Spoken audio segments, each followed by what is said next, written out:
All right, everyone, class is about to start. Take your seats.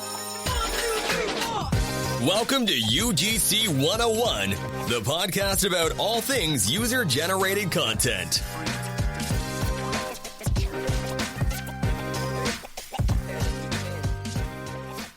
All right, we are back with UGC 101. Thank you so much, Anna, for being our guest today. I'm going to let you introduce yourself, and we're just going to dive right in. I'm going to have a lot of questions for you.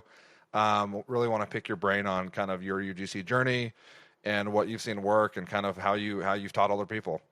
Sounds good. Thank you so much for having me, Nate. Really, really excited to talk to you about UGC. So as you guys know, my name is Anna. I've been doing UGC since about August 2021. So it's been going on 4 years now soon. I got into UGC kind of like by an accident. I discovered it because I was actually targeted by an app called Below on social media on the brand side of things. Back in 2021, I was hiring creators for my small jewelry company, Bear Sandals, and I got targeted by Below, and I signed up for the platform as a brand. I hired a bunch of girls, and once I got these videos back, I was like, I'm curious to see how this works on the creator side, because at that time, I was also on maternity leave. And Really? I had some free time because I was home and I wasn't teaching high school as well. So I signed on Below as a creator this time, and I started to apply for these jobs through Below. And I was like, oh my gosh, brands want to pay me to make videos of their products. Like, are you kidding me? So I kind of just hopped onto UGC train back in August 2021. And my first video was so bad. I can't even tell you. They were so cringe. I couldn't believe that people were actually paying me money for my cringe videos. But then ever since then, it just kind of spiraled from the apps. Then I got onto Fiverr and Upwork, and then eventually started to focus on building my social media presence and my personal branding as well. And now I solely rely on just kind of like return clients and inbounds and whatnot. And I'm pivoting into coaching because, as I said before, teaching is my passion. I've taught high school for 10 years. So This is something that I really enjoy doing. And this is why I'm kind of pivoting away from UGC, still doing UGC, but also spending a lot more time focusing on coaching people how to get started, how to scale, grow, and obviously get to the point of their business where they can quit their 9-to-5s if they choose to do so. Yeah, I love that. And I want to visit some of that coaching a little bit later on. Take me back. So when you started, you started as a client, which is interesting. I've actually heard, I saw yesterday a story of somebody doing the same thing on Fiverr where they were hiring UGC creators, and they're like, wait, they're like working for some brand as their marketing person, right? And as they're hiring, seeing what they're paying these UGC creators, they're like, why don't I just do this myself? So I think that's like a pretty common story where like, they're like, wait a minute, I could do this. Or sometimes like, I could do this better than the person we just hired to do this, right?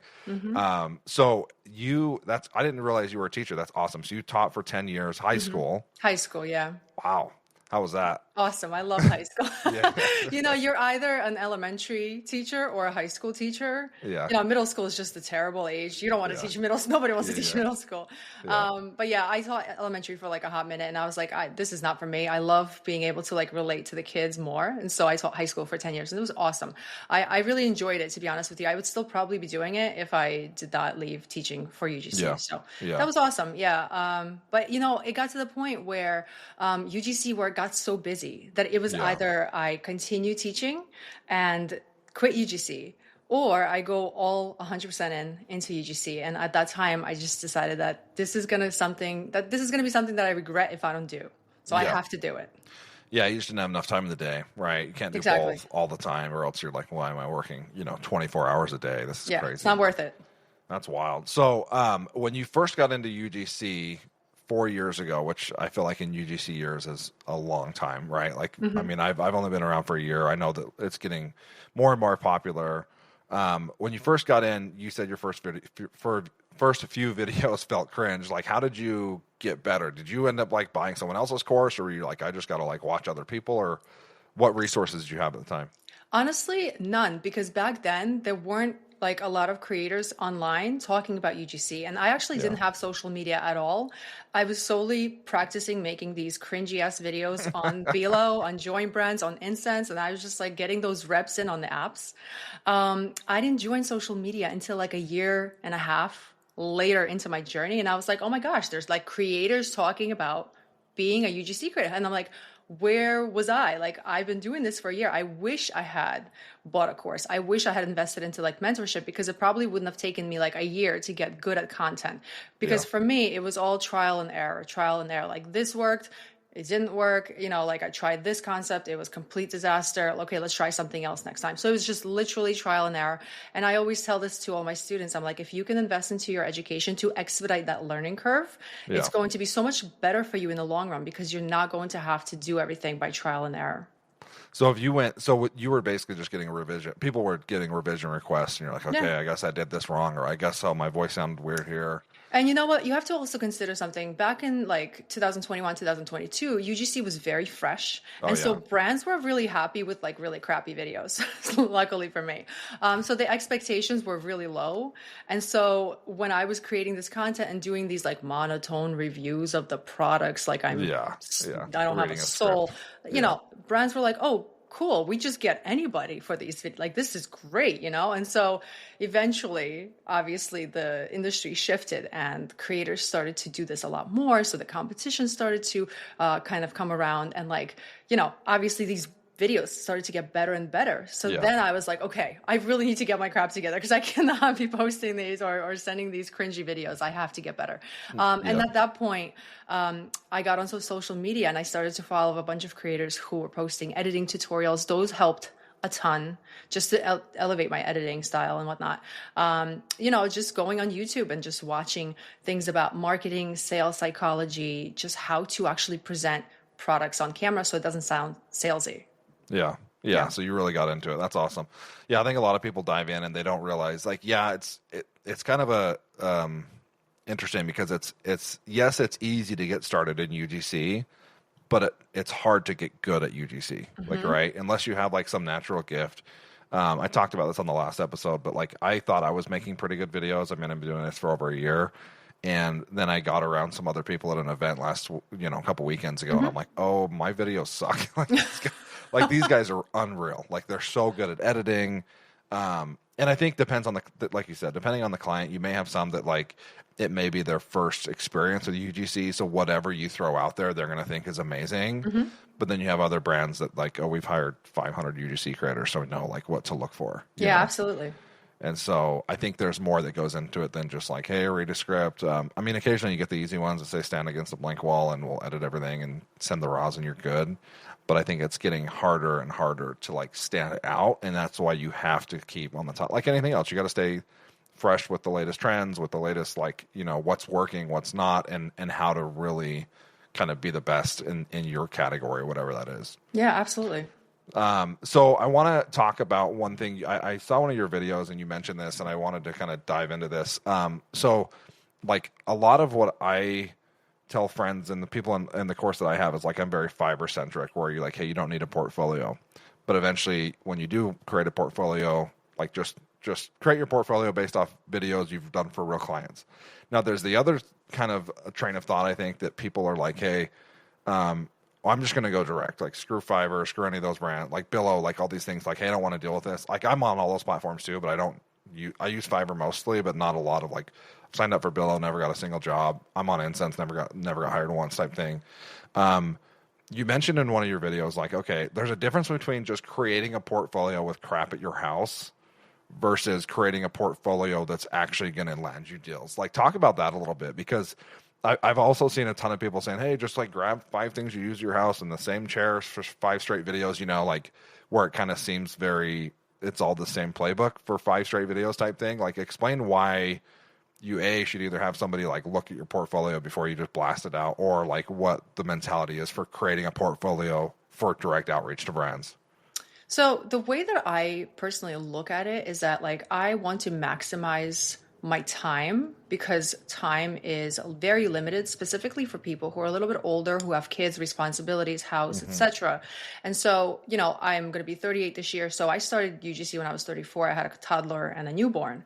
And so creating a portfolio and doing all of these videos that you just didn't know if they were going to be good or not. And chances are they're probably going to be pretty crappy, just because you need to get your content reps in. You're new. Yeah. Right, you're new. You don't know what you're doing. I did not go the products around the house portfolio route, because I just figured that, like, I don't want to waste my time taking products around my house, doing sample videos, because number one, there's no incentive really. No brand is going to tell you how those videos are. Are they good? Are they bad? Are they crap? What needs to be changed? You're just kind of like shooting spaghetti at the wall, hoping that one of these videos are going to be good enough to stick and like land you brand deals, right? So because of the fact that I didn't have enough time back when I started, I went the UGC apps, Fiverr, Upwork route. And so when I got to the point where I had a really solid number of videos available from Belo, from Incense, Join Brands, and especially Fiverr, just like you, at that point, I was like, okay, so I'm going to take the client's feedback that was really good. And then I'm going to take the best videos that got the best feedback. And then I'm going to build my portfolio. So that way I know it's going to be good on the first go, instead of taking products around my house and making bad content and then putting that bad content and then pitching into the void in hopes of possibly scoring a brand deal, but probably not, because those videos are questionable in quality. You know what I'm saying? So I think that if you have some sort of content creation background, if you are either, doing TikTok shop videos, affiliate marketing, or maybe you have marketing background or sales background, or you've made videos for fun for yourself, and you know and you understand the basic video composition, you understand lighting, you understand how to script videos. If that's the case, then go ahead and take products around your house, and you may go the portfolio route. But if you're somebody like me who had zero experience with content, if you have absolutely no idea what the heck you are doing, then you need to get those content reps in order to understand how to even work with brands, how this whole process works from the beginning to an end. So that's why I always recommend you get on the platforms, you get your content reps in, you actually work with brands, you get their feedback. So that way, not only can you use that feedback later on, but you also learn what you need to change, how you need to change it, etc. So that way, when it comes time for you to build your portfolio, you actually have a good amount of information available to you. So that way you can build a portfolio that's going to convert clients, rather than having that portfolio that's going to say, oh, well, I'm a UGC creator just like everybody else, and the content is going to be mediocre at best. Well, and then the other thing is you wouldn't know, like as you're talking, I'm just thinking about this. If you're sending, let's say you do the stuff at your house route, you make a portfolio, you send it out on Reddit, X, take your pick.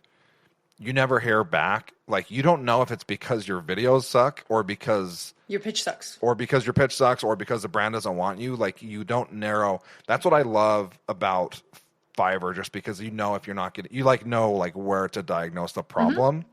If you're not getting gigs, or if you're not getting people hiring you, right? They'll usually tell you hey, your price is too high or whatever it is. But if you're just sending out your portfolio that you made, it's just another variable that you don't know where you're messing up. Your portfolio may be the issue, but you wouldn't know that, and you think, well, these people just don't like how I look, or they don't like how I sound or something. But to your point, if you go on one of these platforms like Fiverr or whatever, and after 30 videos, you're like, okay, which ones you did well on, because which clients are looking for higher quality too. I've had clients that when I first started that literally wanted me to stand against a blank wall and read a script from a law firm or something. Right. And I'm like, okay, anybody could do that. That's not a hard video. That's not something I'm going to put on my portfolio, but hey, I'll get paid for that for sure. I'll take those all day. Sure. Something too you have to consider is that pitching and crafting this aesthetically beautiful portfolio takes forever, and people get caught up in the whole aesthetics aspect of it, where they should be focusing on content, because content is what's going to ultimately sell yourself to a potential brand who's going to hire you. They're going to want to see good content, not a beautiful portfolio, and so for a while, when I was on the UGC apps and on Fiverr, I used a simple Google Drive folder. And I just used to drop my video examples in there, periodically update it. Yeah. And if anybody reached out, do you have a UGC portfolio? No, I have a Google Drive folder. That's exactly Here's a link to it. Yeah, that's it. And people that sadly to say, no, knock the portfolios. People don't care. The clients don't care. They literally don't. They want content. Yeah, to your point, anybody can pay for a really pretty template, or anyone can go on Canva and pay and make a really good template. Right? Everybody knows how to do those things.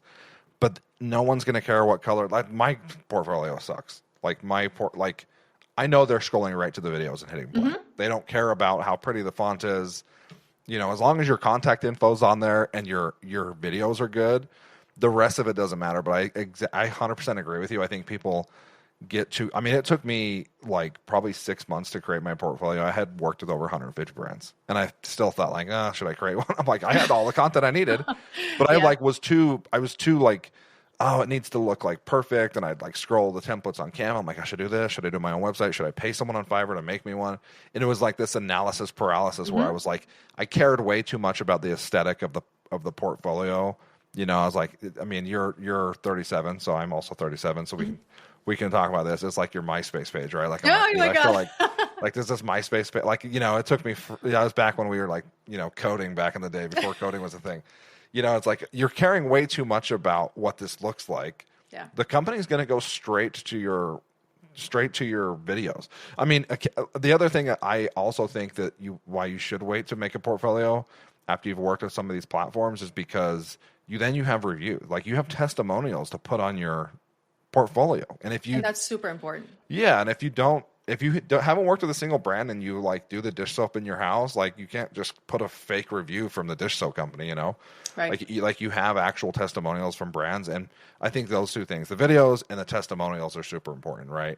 Yeah, I just feel like you're killing so many birds with one stone when you go the apps/freelancing platforms route versus like, you know, taking products around your house, because you're getting feedback, you're practicing making content, you're actually like understanding the workflow of UGC of like, hey, the brand's going to send you the brief, you're going to have to script the video. After you script the video, then you're going to have to film the content. Like you understand how the business is going to flow.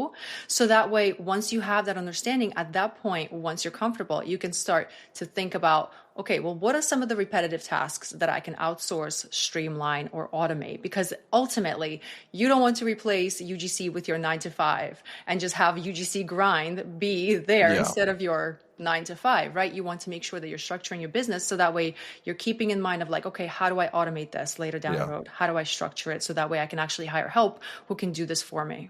Yeah. You want to. The whole point is working less, right? Exactly. Like otherwise, you might as well just keep working the same job. Right. Exactly. And then what other question I want to ask on that portfolio side? How like I think it's important to when you're sending the portfolio out after you've worked with these brands. When you like, especially like I'm going to use the X and Reddit example because those are the most of the places where you just like drop your portfolio into the void type thing. Like you'll have the ammunition to say, hey, I've worked with 200 plus brands. Here's my portfolio. Versus, exactly, I'm a UGC creator. Here's my portfolio. Like it's so much different to a brand. They're like, okay, yeah, this guy actually knows what he's doing because you've already worked with those brands on whatever the platforms are. Exactly. And then you can collect the brand's logos, use that again to build more social proof. And if you have any videos on your own social media accounts that you possibly posted and they had some views, you can use those analytics. You can also contact your previous clients and ask them if any of the videos that you've already made for them performed really well. So that way you're actually building that social proof, that trust with the brand. So when they do visit your optimized portfolio, they're that much more eager to hire you and actually, you know, give you the job and then come back for more, hopefully, versus just like a random portfolio with random examples that don't really showcase your best work. Yeah, I love that. That's something that I haven't done. So let's dive into that. So if you're new to UGC and you're on one of these platforms, after the brand hires you, you can actually go back 3-4 months later and say, hey, do you mind sending me the stats for the video or the stats for the ad or the analytics for whatever ad I've done? So that way you can throw like, 5 million impressions or whatever, like on your portfolio. So you recommend doing that? So I'm a huge proponent of building relationships with every single client that you have. You could do this on Fiverr, you could do this on any UGC platforms that you're using. So after you complete the collaboration, first and foremost, you have to make sure that the first collaboration is outstanding. Because if it sucks, they're not going to come back to you. If the content that you made sucks, they're not going to come back to you, regardless of how many times you follow up. So you want to make sure that you're always over communicating with the brand versus under communicating. Okay. You also want to make sure that your content that you're providing them is chef's kiss, as they say. Yes. Yeah. And then once the content has been submitted, you can actually send the message directly to your clients, your previous clients on UGC apps, on Fiverr, on Upwork, in a month's term, or even via email.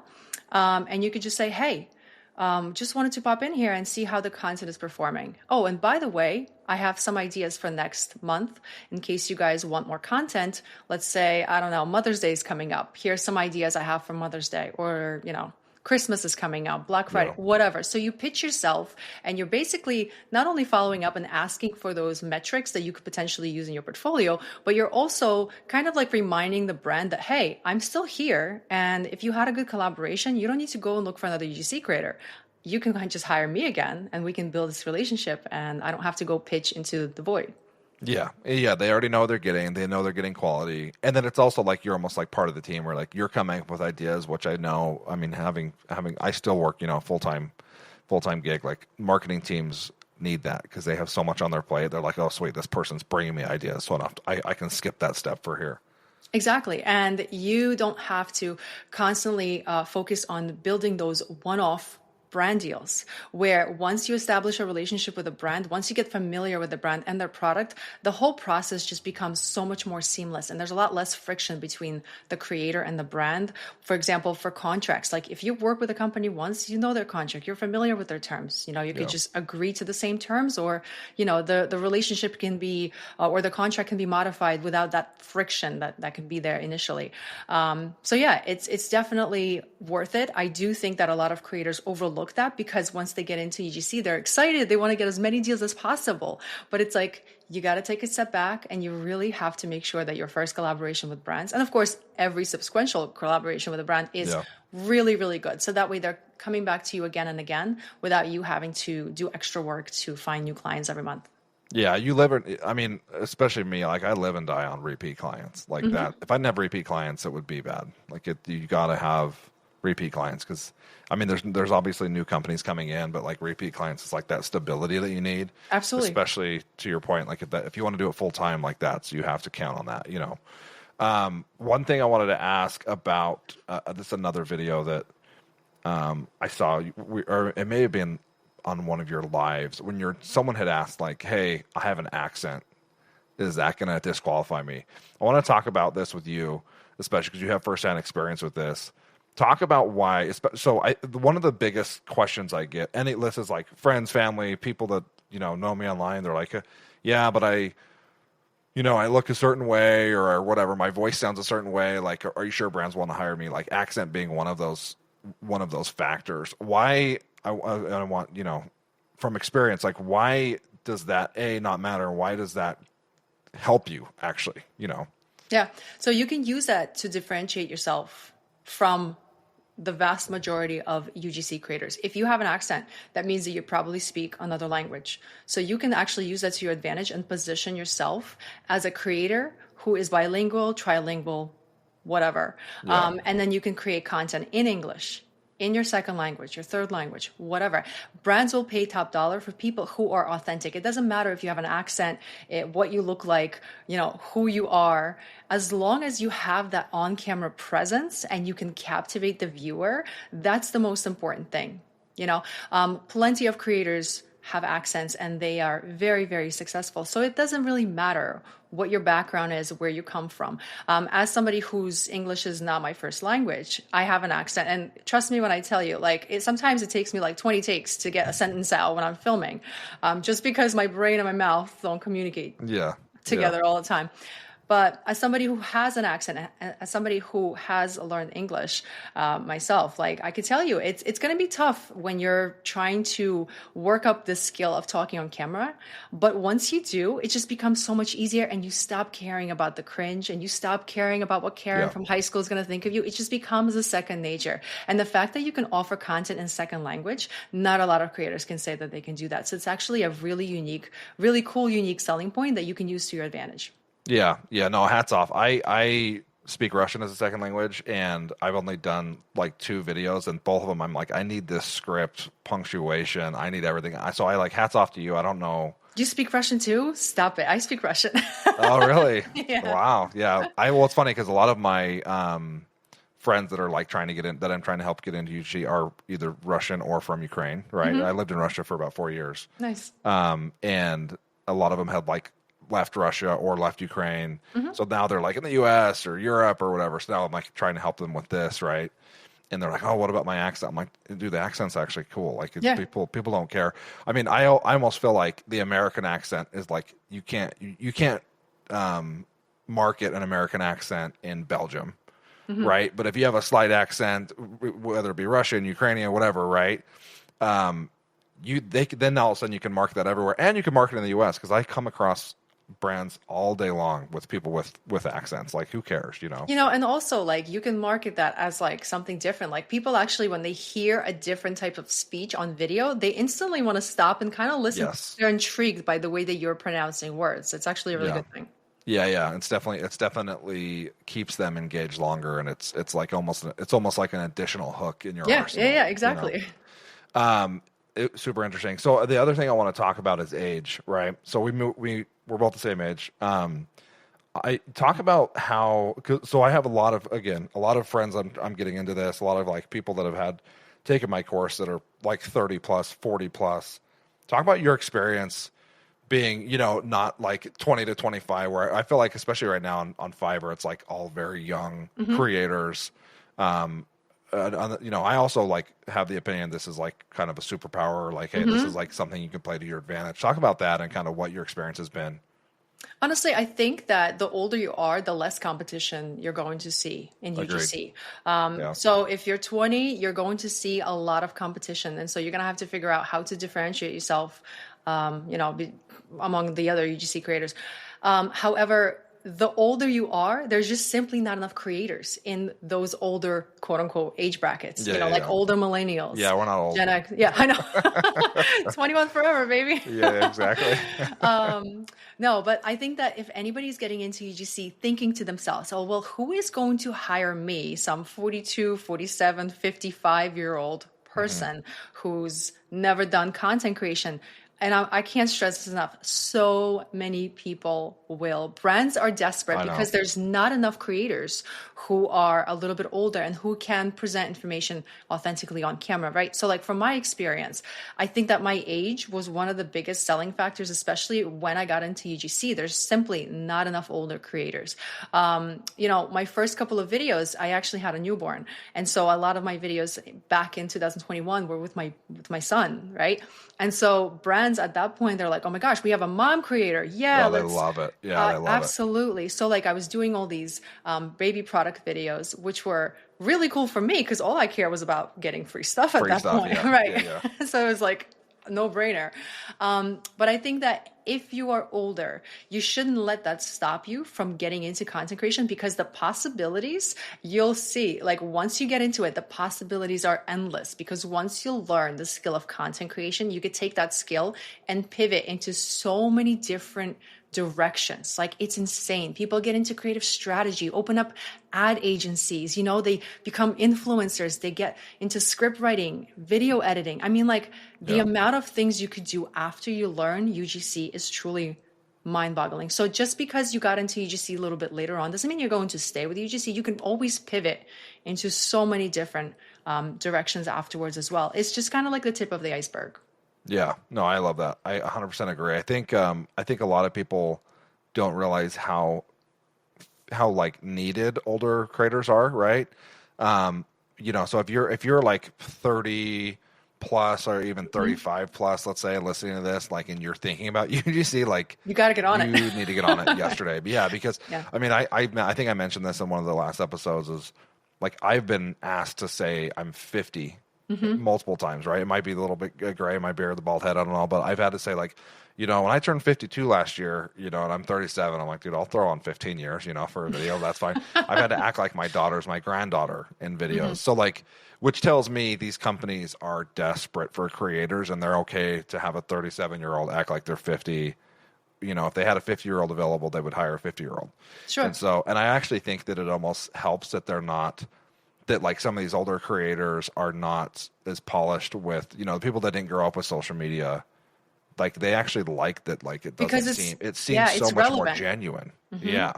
It's relevant and it specifically like targets that demographic because that specific demographic they're not going to watch these perfectly polished videos. Like they can't relate to that because they didn't grow up with that. So it's perfect.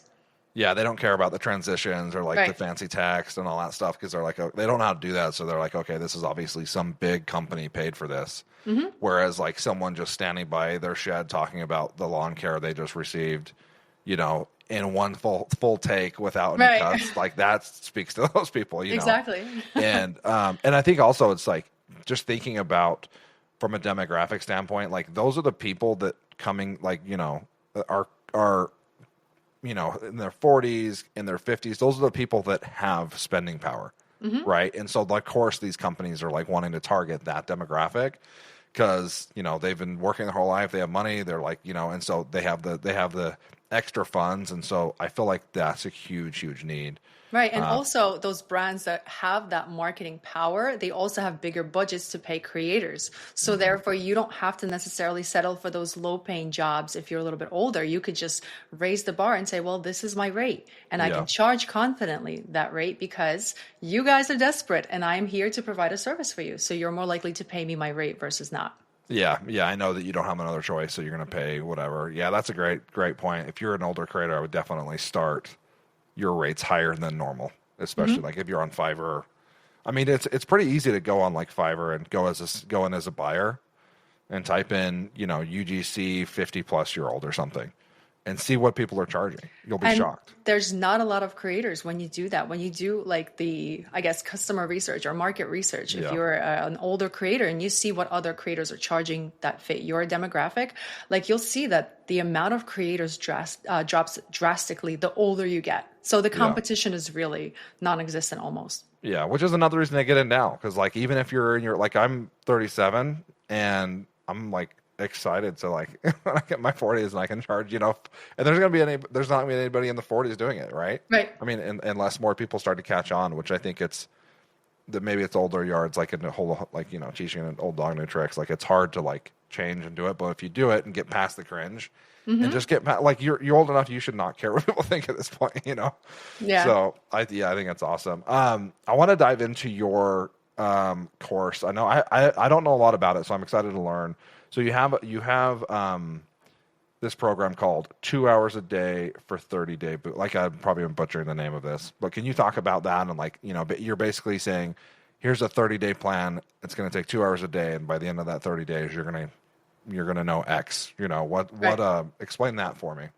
So it's called 2 Hour Creator, and the whole premise of it is that when people are getting into UGC, a lot of creators who are a little bit older, like you and I, we don't have a lot of time available. Right? Like we have kids, we have a dog, we have a house, but like, you know, a lot of people are working a full-time job and they're getting into UGC. So, you know, when I was getting into UGC, I also didn't have a lot of time available. And so I wish that I had a course that taught me how to do UGC in very limited time. So the way that I broke it down was basically create a system or you know, a structured plan for people to follow in 2 hours for 30 days, right? And so the course is structured in 4 formats mainly. It's the PDF, the reading component, where we discuss 30 different topics for 30 different days, right? And so they read the PDF on day 1, then they go ahead and watch the video. So the PDF tells them what to do, and the video component shows them how to do it, okay? Because a lot of the times, and I've purchased, you know, courses myself about different topics, you'll get the what, but you still are confused on the how. And so I wanted to provide people with 2 different options. They can read the PDF and then also like watch the tutorials. And also like if you're a mom, if you don't have time to read the PDF, just jump straight to the video and like listen 2x to that it. speed and let's go. Yeah. That's I love it. That's it. So, and then there's also additional resources that are included with each day. And then also homework, aka background of teaching. I have to hold you You're accountable. giving out assignments. Yeah. Yeah. So every love day it. you have like the 4 components. And it basically goes through the entire process of like, first of all, what is a UGC video? Like, how do you spot a UGC video? What kind of content are you going to have to make? Like, right? What is organic content? What is paid media? Like, so it kind of breaks down like exactly the nitty gritty of UGC, what kind of equipment you need to have, how do you shoot videos, like where do you shoot videos, like what kind of location do you have to have, you know, and then it kind of goes in even deeper than the surface level stuff where I believe around like day 11, you get to make your pitch video, which you're going to use on different UGC platforms. On day 12, you're going to edit that video. And basically, I break down and give you the steps of exactly what you need to say in your video, how to film it, what to do, how to edit those videos, where to put that video next. And then it goes into contracts, portfolio, like the really, really detailed stuff that you need to understand in order to grasp what UGC is and how it works. And at the same time, you're building a business. So everything is provided to you, and also like the templates that I use, for example, in my own business, like everything is shared with you. So that way, if you are somebody who doesn't have 8 hours a day to make invoicing templates, portfolio, like pitch index, all this stuff, all of the templates are provided to you. So that way you could just go to that day, click on that particular lesson, check out all the resources, literally make a copy of the templates, customize it in 3 seconds, boom, you have an invoicing template. That's awesome. Or like a rate card, or you have a UGC contract. One of those things is that like that intimidated me when I was first getting into it were actually 2 things. Paid media and organic content. For the love of God, I could not understand what the hell was the difference between organic and like paid media. So that's something that I addressed literally on day one. I was like, all right, we're just going to jump into it so people understand that all content that they could make is either going to be organic or paid media. Like that's essential. And the second thing that I had issues with was contracts. Contracts were so intimidating to me. Like, I mean, like, I'm not a lawyer. You know what I mean? Like, I don't understand this stuff, especially when the brand sends you a contract that's 20 pages, size 9 font, single space. You're not going to read it. What the hell does this mean? Well, I feel like companies take advantage of the fact that you're new too. Like if they, especially like I was literally texting my buddy this morning about how early on I agreed to like be some like avatar for like some AI thing. I'm like, oh, $1,000 for 2 minutes. Like this is the easiest deal ever, right? I'm like still seeing ads a year later. I'm like, I should have read the freaking contract, Yeah, and things it's like scary. that. And they just take advantage of new creators, and like you got to read it, and they'll try to put in whatever they can. So like knowing and understanding contracts is something, I wish I would have had your course. Huge. It's huge. Yeah. So I recorded like a 90-minute lesson on contracts where I basically like say, okay, well, this is what each and every single term means. And this is what the red flags look like. Literally took screenshots of contracts that I received and say, okay, this is bad because X, Y, Z. And kind of like explain that in an everyday language so people can actually understand what it is that they're signing. You know what I mean? Because this is really, really important. You don't want to be giving out the rights to your content or your likeness in perpetuity for AI avatar creation, because then you're not in control. And then at some point, that company can sell your avatar image to another company who can then promote a product that you would never even promote or think about promoting, So it's kind of like a scary place to be. I've been there. Yeah. So my course kind of just gives you, if I were to summarize it into one sentence, it would be like super hard to do, but it gives you information on how to create content, but also set up your business as a business from day one, with hard emphasis on building relationships and running your UGC business as a business, not a hobby. So that way you can ultimately grow and scale it to the point where you could leave your 9 to 5 and grow your business to the point where you're financially stable and you have the life that you want to have. It's kind of like the first step that you take in order to get to the next levels of UGC. And it's digestible chunks where if you work full time like I do, I could do it in 2 hours a day over a month. Exactly. Yeah, I love that. Yeah, because not everyone has 10 hours to just go through and like watch an entire course. Right. Then. So I love that. It's definitely geared towards people that are a little bit older, and also like the way that I teach and the way that I present information, there's really no sugarcoating. It's like straight to the point, very black and white. So if you are not receptive to that kind of style of teaching, this may not be for you. if you like a ton of fluff and stuff, this probably isn't the one for you. But it's very straightforward, very to the point. Just like I said before, because that's the way that I taught for 10 years, and that's the only way that I know how to present information. So there isn't like sugarcoating. It's just basically to the point, straight to the facts. And you'll walk away having a really solid understanding of what UGC is, but also any kind of resources that you may need to potentially order or purchase in the future, you won't need to do that because everything's included in the resource. Yeah, no, that's amazing. I have definitely had to spend money on contract templates, on invoices too, right? Like, because you'll have companies where you have to invoice them directly because if you're not doing it on a platform.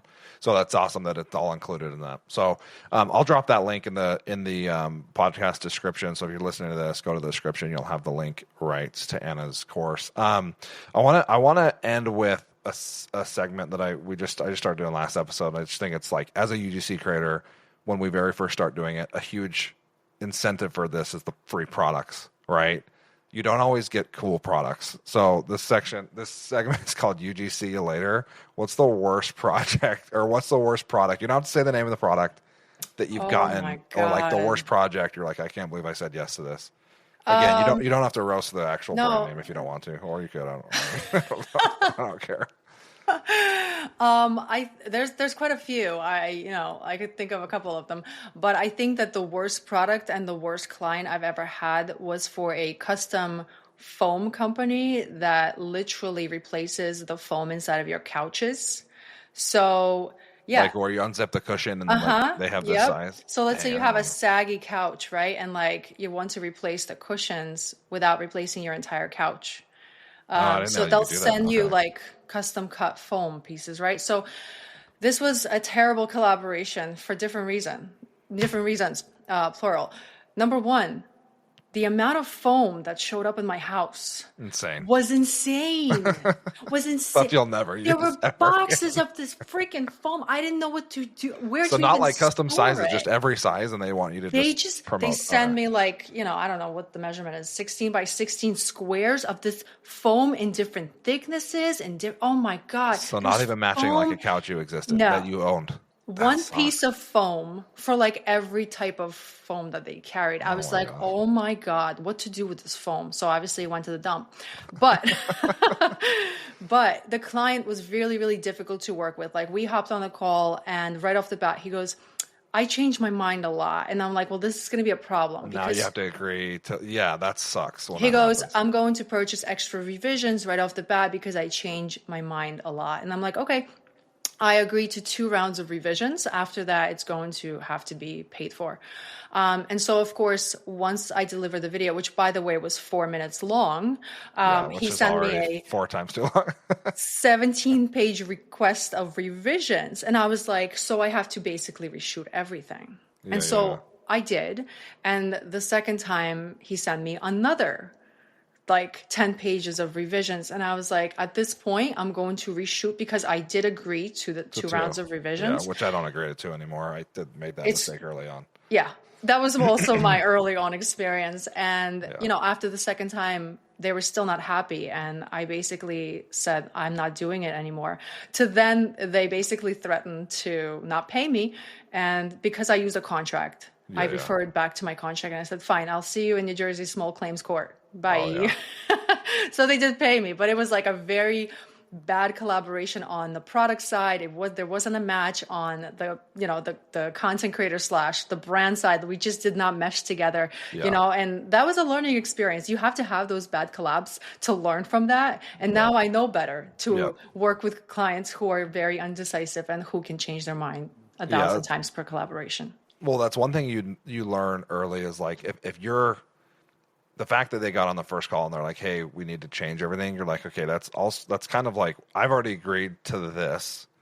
I didn't ever agree to this. And so it's kind of like tough for a creator. I've been in that situation too. And you learn these things going, as you get going of like revisions and things like that, how many to offer. Mm-hmm. You also have to, I've had the conversation with a bunch of people that I've helped get into UGC is like, you have to fire clients sometimes. Like I've had to fire a couple where I'm like, hey, I'm not working with you ever again. Like I know that you're giving me jobs every week, but like this, I'm not doing, 5 revisions for everything, because you have some clients that just, no matter how good of a creator you aren't like, they're not good communicators. Yeah. And I also want to piggyback on this really quickly because I feel like a lot of brand new creators, they kind of feel nervous saying no because they want that experience of working with clients as much as possible.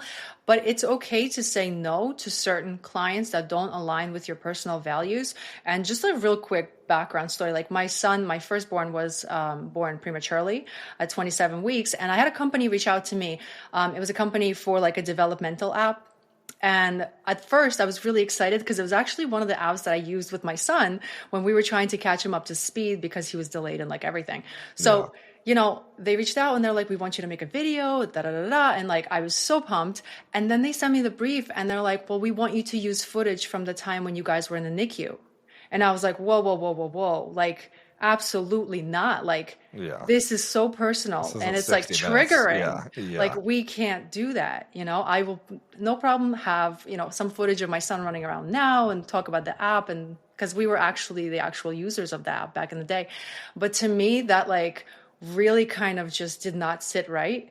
Especially because during that time we were going through something so difficult that I was like, even though the contract was signed, I didn't begin filming yet. I was like, guys, I'm sorry. Like, I cannot fulfill this requirement because it's just not something that I personally feel comfortable with. And so I walked away, even though they were paying really, really good amount, but it wasn't right. Yeah. So if you're new and if you're like nervous about saying no, please don't be. Don't sacrifice your values just because you want the dollar. It's not worth it. I know. That's great advice. I think a lot of times you feel like desperate, like, oh, I need to get like a couple wins on the board. Like, yeah, you do for sure, but there's other clients that are come along. Like, absolutely, there's no shortage of work in this space right now. It's only getting crazier month by month. And like, I turn down jobs now just because I'm too busy.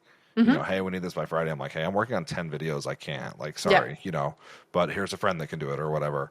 I also think that making sure that, because you mentioned like you already had the contract signed. I've done that so many times where I agree and then they send the brief after. I know the product. They're like, oh, it's whatever, some supplement. I'm like, okay, cool. And then they send the brief and the script is just like super vulgar or something. I'm like, I should have freaking read the brief first. Now I have to say no and I have to go like tell them no after, So I think that's a good thing, is like getting the script up front before you sign anything. I made that mistake so many times, and now I'm like, hey, tell me exactly what you want and I'll tell you if I can do it, and then we'll agree. Yeah, always see the brief. Always see the brief, because sometimes brands will sneak in like extra hooks in there, extra CTAs, and you want to be able to be compensated for those things. Yeah, or locations, right? Oh yeah, we need you to go, up at a ski resort. I'm like, what? That's like 45 minutes away from me. Like I'll charge you an extra $100 for gas or something. So awesome. Well, and I really, really appreciate it. There's a ton of awesome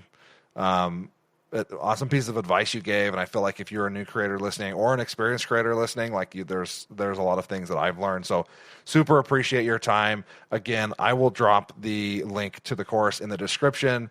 If you have questions for Anna, what is your TikTok handle or Instagram, wherever you want people to reach out to you?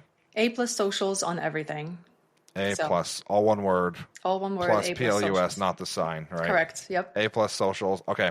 On TikTok and Instagram. She's a great follow. I will tell you a lot of cool videos and like answering just certain questions. And I've learned a lot by creeping, I guess I'll say, by creeping on your video. So I appreciate it. And then if you guys go ahead and share this with your friends, subscribe. It helps get the word out to get more guests like Anna on. And Anna, thanks so much for being on.